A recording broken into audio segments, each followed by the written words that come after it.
Hi everyone, I'm Mike and this is the Sunday Art Show. Today I've got something a little bit different for you. We're actually down at the edge of the River Exe and I'm going to see if I can use the river water to help me create a watercolour painting. So this is the view that we're going to look at. We've got this tremendous weir here with all the white water tumbling down. I've got some trees obviously off in the background and a little bit of a church steeple peeking out above those trees. And what I'm actually going to do is create a scene inspired by this view. So I'm not actually going to try and replicate the view exactly. So I've got my watercolour kit with me. This is the one I used down at Widmouth in Cornwall the other week. And I haven't used it since. And as you can see, I hadn't realised putting watercolours away damp causes them to stick to the lid. So a quick bit of maintenance required to... They go quite gummy actually. As I said in the Widmouth video, it had been a little while, several years since I'd used watercolours, so it took me a few minutes to reassemble the kit. But if you can just about see it on my pad of mixed media paper there, I've already put down some line work using an alcohol-based Spectrum Noir marker, and then just while I was there resting on the grass bank, I did a couple of quick washes of colour with the watercolour. Having done that, I'm now going to do the rest of my painting, or pretty much all of it, right by the water's edge.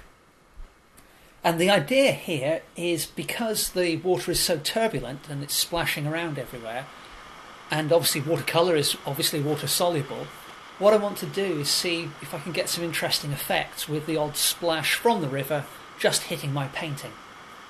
So we've already blocked in a little bit of pale purple, purpley blue for the sky. And then what I did was, while that was still damp, I used a bit of paper towel and just blotted that to introduce some clouds. And then, as I said, I just put in some very light washes for the distant tower and the distant trees. And what I'm doing now is introducing some colour to the water. Now, although we would call that white water, as you can see, it's anything but white really, except in the foam that's splashing up. Lots of sort of reddy browns and oranges. So my first instinct was to kind of pull out those colours and enhance those. So, I'm mixing up quite an orangey, quite a reddy brown, and kind of working around the line work that I've done already with the alcohol-based marker pen. But I'm not too worried if I go over the lines, because obviously water's churning around, and so if I do go over the lines a little bit, then it kind of just shows everything's in motion and movement. It's quite a free way to work. Now, what I've done in my composition here, you can see on the left when I look up that there's a footbridge going over the river, so I've completely ignored the presence of that. I've completely ignored the presence of the houses on the opposite bank of the river, and I've just done a simplified version of the composition really. So now I'm trying to capture a sense of movement for the water tumbling over the weir. So when I look up, you can see there's this sheet of almost glass smooth water coming over the weir there. And although the water itself is very dark because of the mud that's in the water, there is still some reflected light bouncing off of that smooth water. So that's kind of a deep grey blue because of the colour of the sky above, a darker version of the sky above. So that's what I started with there. And I kept my brush strokes going in the direction that the water was flowing. And now what I'm doing is adding some of the darker regions just selectively here and there. So it's kind of a deep purpley brown I'm using now. And just filling in the higher level of water. And then here and there adding in some dark areas to help create that sense of flow as the water falls over the weir. So next up, we're moving on to the distant wall, the stone wall on the opposite side of the riverbank. And again, just keeping things nice and loose, filling in those areas. And you can see the composition is starting to come together. Once again, I'm using the painting in the portrait orientation. Sorry, using the paper in the portrait orientation, which is a little unconventional for landscapes, but as I said before, it's something I really enjoy.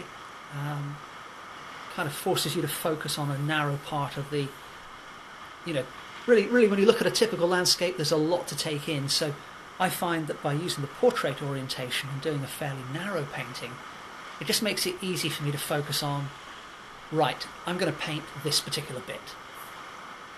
So what I'm doing now is just rolling the brush over the initial wash that I did. That first wash is completely dry now, to create the illusion of some trees on that far riverbank. And it's a little bit difficult to tell from the footage. What I'm finding is, or what I found actually for the first time with this video, is my little GoPro camera. It works really well in bright sunshine. If I'm down at the beach in Cornwall in the middle of summer, it works really well and picks out all the colours. But on a grey December day, which was when I was painting this, it isn't quite as good. So I'll have to have a think about if there's a way to improve that. But hopefully you can see on the distant riverbank there, within the bank of trees, there's a variety of colours and different types of tree. And again, I'm just doing my own version of that. So I'm using the view for inspiration for some of the colours, but I'm not getting too fussy with detail and so on. But that said, I do want to be inspired by those colours, so I am picking out some of the autumnal oranges and yellows that are there. Obviously there are greens, there are some kind of purpley browns tucked in there as well. And what I call kind of a dirty green as well. So if you mix up yellow ochre and blue, then you get a nice green, which is a good autumnal colour. And it's also really good for doing the bark of trees, actually, tree trunks. It works really well. So if you say use ultramarine blue or cerulean blue and mix one of those with yellow ochre, it's a really quick way to achieve a tree trunk green. Not for all trees, obviously, but for many trees, things like oak trees and stuff like that. So you can see the water really is lapping away at the stone wall that I'm standing behind, and you probably can't tell from this particular view, but there are a few little splashes hitting the page already, and I'll show you those in close-up in more detail, because what I do is I do most of the work here down at the river, and then I take the painting back home, and then just you saw a splash then, and then just a few finishing touches with some biro, ballpoint pen of different colours, to make it more of a line and wash study. And I'll show you at that point in the video the little splashes and so on, or the marks left by the splashes, I should say, and how I use those and enhance those in certain places with the biro. So what I forgot to bring to the riverbank today was a bulldog clip to just clip my page down so that it didn't keep catching in the breeze, as you're seeing. I'm using my flat synthetic 1/2 inch wide brush once again, just because I find it so easy to use and it's so adaptable. And I'm using that now to put in a few of the trees, the branches and the trunks on the opposite side of the river. So you can see I put in a very weak wash for the first layer for the background trees, and that's really just a shape of the mass of the tree range there. Then I put in a bit more detail by rolling the brush for the kind of second layer of trees, and now for the nearer trees I'm actually depicting those in a bit more detail, so I'm actually showing some branches and the trunks. Still keeping things very loose though. And having put those branches in, I'm now using a similar technique that I used for the second layer of trees to pick out some of the foliage that's on the end of those branches. So many of the trees are almost bare at this time of year, but this little technique you can think of, well, I can simulate leaves with this, or you could think of it as being a simulation of all the little twigs at the end, at the tops of the trees. But the idea is just to describe the overall shape and texture of the tree, without it taking too long. And one of the few advantages of doing outdoor painting in winter is that the light doesn't change that quickly. If you're doing it in summer, of course, with bright light, you have to work fairly quickly if you want to be quite strict about how your shadows are and how the light is falling, because obviously, the light changes in the day. But with a grey December day, things are pretty much static, so in terms of lighting, so you don't have to rush. But for this particular little outdoor sketch, as you can see, it only took me about, 10 minutes painting time, so probably about 20 minutes with mixing time and stuff. So I've learned my lesson from before. I'm using some paper towels to pack up my watercolour kit there. And then just packing the equipment away. Another quick look back at the river, just so that and I look back at my painting to sort of think, well, did I capture everything I wanted? And for this little experiment, I think I did. So we'll pop that away. There's a little shot of the Spectrum Noir alcohol-based marker. So what I thought I would do just before I left is, having used a mid-grey to outline the painting, what I'm doing now is with a darker near black colour, is just putting in a few more lines in the foreground on the river, on the water, to just bring that lower part of the painting forward. So one of the things I haven't achieved too well here, I think I've got some nice textures and some nice lines and some nice colours, but at this stage there isn't much of a sense of depth really. And so that's why I'm putting in the darker lines in the foreground to try and bring forward the river water. And I'm just adding a little bit of extra shadow to the walls as well, just to bring that forward. I think I'm probably using a middle grey here. So these markers, when you put them down, they're quite transparent. And I'm using that to sort of just enhance some of the shadows and create a mid-ground. So having done that, what I tend to do is just, as you can see, put it in behind a page of clean paper, just in case if the paint is still wet anywhere, that'll help blot it. And then we're ready to head home. This paper that I'm showing you here, I'll put the details in the description below the video, but it's really good actually. It's quite affordable pad of A4. I'll come back to that. So what I'm doing now is just highlighting some of the areas where the painting got hit by the river water. So this goes very much against the grain for conventional watercolour painting wisdom. You generally don't want to do that. You want to let the first layer dry before you get it wet again. But those are some of the areas where the river caused little blotches, and we'll come back to those in a moment.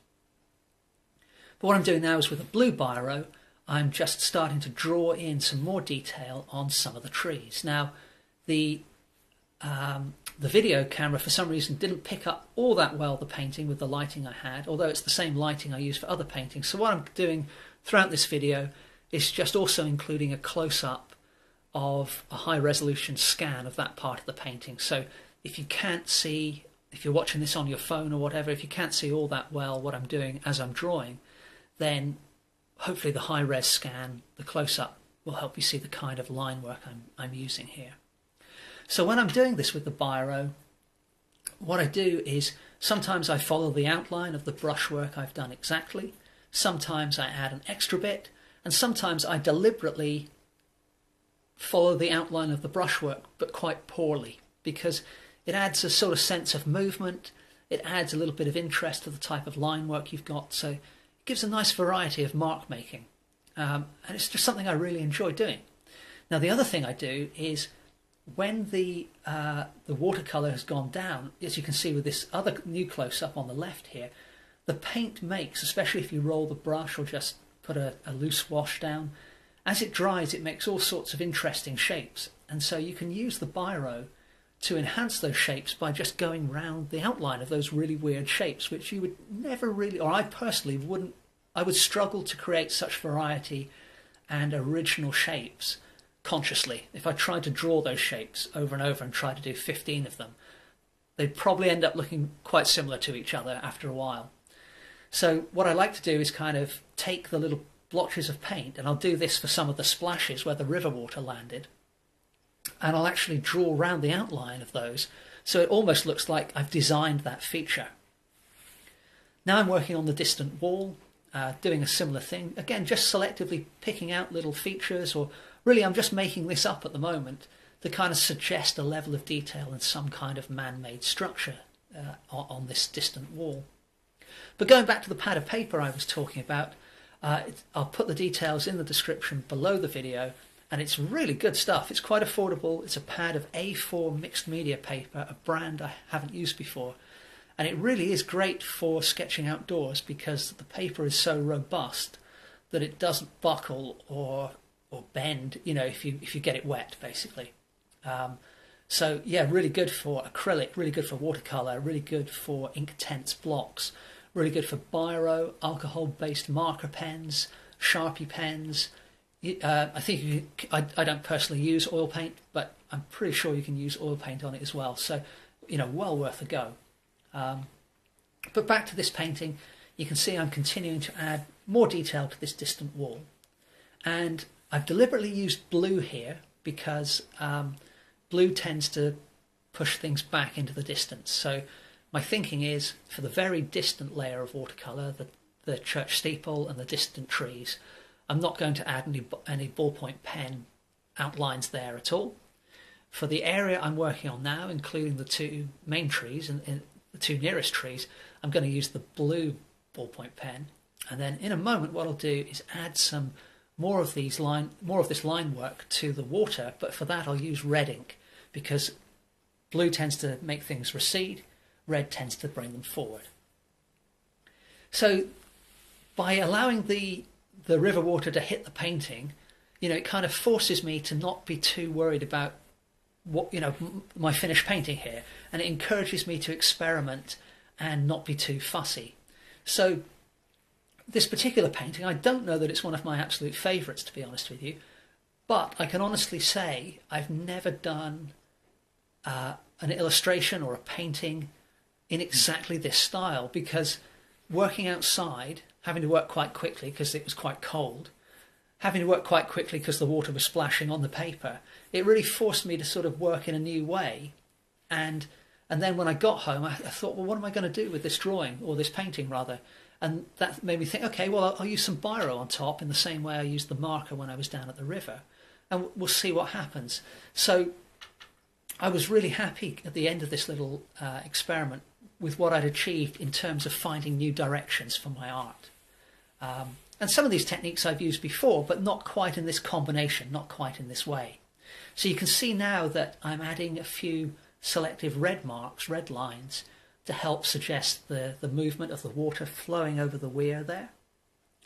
And once again, I'm deliberately not following exactly the grey marks that you can see I've put down with the watercolour marker, because I personally feel it helps to suggest a sense of movement.